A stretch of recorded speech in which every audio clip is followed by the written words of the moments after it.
14 kilometre അകലെ. സാഹചര്യങ്ങൾ അവിടുത്തെ ചെല്ലുമ്പോൾ മനസ്സിലാവും.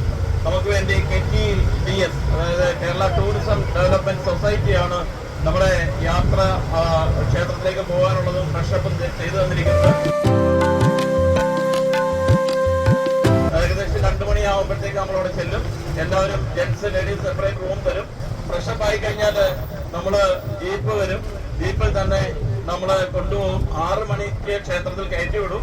6 മണി തൊട്ട് നാളെ രാവിലെ 6 മണി മുതൽ 5 മണി വരെയാണ് ക്ഷേത്ര ദർശന സമയം.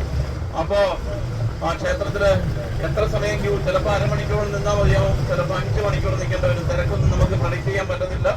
അത് കഴിഞ്ഞ് നമ്മൾ തിരികെ വരും. തമിഴ്നാട് തമ്മില് വലിയ തർക്കം നിലനിൽക്കുന്നതിനാൽ വർഷത്തിൽ ഒരു ദിവസം മാത്രം, ചിത്രപൗർണമി ദിവസം മാത്രമാണ് കാട്ടിനുള്ളിലെ ഈ ക്ഷേത്രം തുറക്കുന്നത്.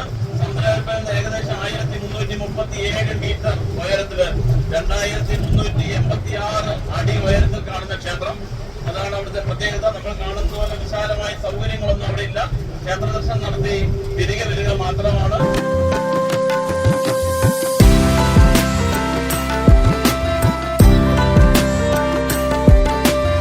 1980 വരെ തമിഴ്നാടുകാർ യാതൊരു അവകാശവാദവും ഉന്നയിച്ചിരുന്നില്ല. അത് കഴിഞ്ഞ് അതിനുശേഷം ആണ് ഇതിന്റെ മേലിൽ അവകാശവാദം ഉന്നയിച്ചു. അങ്ങനെ തമിഴ്നാടുമായും ചിലപ്പതികാരവും ഒക്കെ ആയി ബന്ധപ്പെട്ടതുകൊണ്ട് കോടതി ഇതിനൊരു തീരുമാനമായിട്ടില്ല. തമിഴ്നാട് കേരളവും ഒരുമിച്ചാണ് ഇതിന്റെ ഭരണം. ഈ ഒരു ദിവസം മാത്രം പൊതുജനങ്ങൾക്ക് വേണ്ടി തുറന്നു കൊടുക്കുന്നു.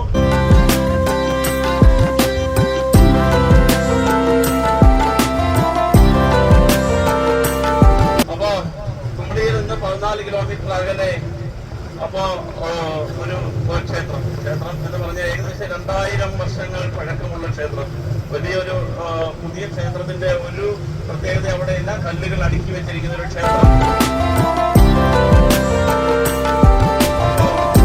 പറഞ്ഞതുപോലെ മംഗളദേവി എന്ന് പറയുന്ന കണ്ണകി ക്ഷേത്രം. കണ്ണകി ആരായിരുന്നു അതറിയണം. അപ്പോ ഇളങ്കോവടികളുടെ ചിലപ്പതികാരത്തിലെ തമിഴ് സാഹിത്യത്തിലെ വീരനായിക കണ്ണകി.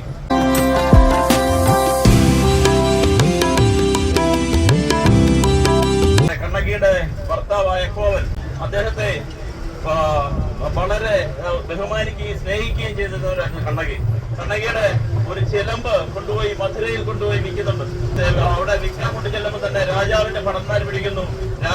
മധുര രാജാവിന്റെ രാജ്ഞിയുടെ ഒരു ചിലമ്പ് മോഷണം പോയിട്ടുണ്ടായിരുന്നു. അതാണെന്ന് പറഞ്ഞ് അദ്ദേഹത്തെ കൊണ്ടുവന്നിട്ട് കോവലിനെ കൊണ്ടുവന്നിട്ട് അവിടെ തൂക്കിലേറ്റുന്നുണ്ട്. അതിലെ കോപാകുലയായ കണ്ണകി അതേപോലെ മുടി അഴിച്ചിട്ട് നേരെ മധുര രാജാവിന്റെ അവിടെ വന്നിട്ട് ഭയങ്കരമായി കോപിഷ്ഠയായി അവരുടെ ശരീരത്തിന്റെ ചില ഭാഗങ്ങളൊക്കെ വലിച്ച് എറിയുന്നു. അങ്ങനെ ശമിച്ച് മധുര നഗരം മുഴുവൻ കത്തിപ്പോകുന്നുണ്ട്. ഒരു സ്ത്രീയുടെ ദേഷ്യം എത്രയുണ്ടെന്ന് കാണിച്ചു തരുന്നുണ്ട്. അതിനുശേഷം മധുര നഗരം കത്തിപ്പോയ ശേഷമാണ് പിന്നീട് ഇവിടെ വരുന്നു. നമ്മുടെ ഈ കുമളിയിലുള്ള ഈ സ്ഥലത്ത് വരുന്നുണ്ട്. അവിടെ വന്ന ശേഷം അവിടെ സമാധിയായിരുന്നു ഒക്കെ പറയപ്പെടുന്നു. അങ്ങനെ കഥകളുണ്ട്. അങ്ങനെയാണ് ക്ഷേത്രം 2000 വർഷങ്ങൾക്ക് മുമ്പ് അവിടെ നിർമ്മിക്കപ്പെട്ടത്.